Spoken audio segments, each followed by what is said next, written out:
itong kampanya to, nakikiusap tayo sa kanila na sana po, kasi po ako na nasa Senado ngayon eh. Wala naman po akong, dito ka pala. Wala naman po akong reklamo sa mga kasama ko sa Senado. Lahat po yan makatalino, mga nag-aral sa, nag-aral sa, iba, abroad. Talagang matataas ang pinag-aralan. Talagang naniniwala ako na itong mga taon to, one day pwedeng mga prime minister. Okay, so tandaan niyo po yung sinabi ko, yung prime minister. Ang problema po ngayon, yung sistema ng gobyerno. Yung sistema po ng gobyerno, kailangan palitan. Ibig sabihin, yung konstitusyon, tayo ay magtipid. Ano ba yung problema ng bayan? Utang tayo ng utang.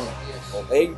So dapat matuto tayo yung totoong right sizing. Ibig sabihin, pagpapaliit po ng gastos. Hindi lang tao dapat ang naghihigpit ng sintron. Dapat yung gobyerno mismo maghigpit ng sintron. Paano natin gagawin yun? Paliitin natin ang gastos. Huwag tayong masyadong marami. May senador kayo, meron kayong House of Representatives. Hindi na po uso yan sa buong ASEAN.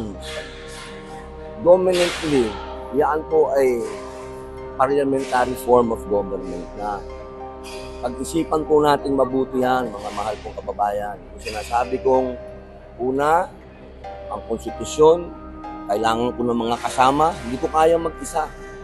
Hindi kaya ni Bongo, o hindi kaya ni Bato, hindi namin kayang tatlo lang kami kasi 21 pa yun. Kailangan namin ng mga kasama na naniniwala na kailangan na natin ang pagbabago. Hanggat hindi natin binabago itong sistema na to, huwag kayong maniwala na gaganda pa ang ating sitwasyon. Pero palaki ng palaki yung utang. Minsan hindi ka naman kailangan maging genius.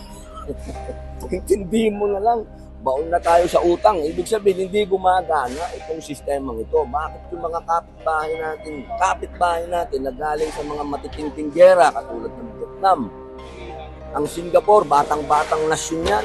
1960s lang yan. Pero number 1 sa ASEAN. So mga kababayan, nasan ba ang problema? Tingnan nyo mabuti, yun lang naman eh. Hindi naman kailangan ng patandihan ng utak to.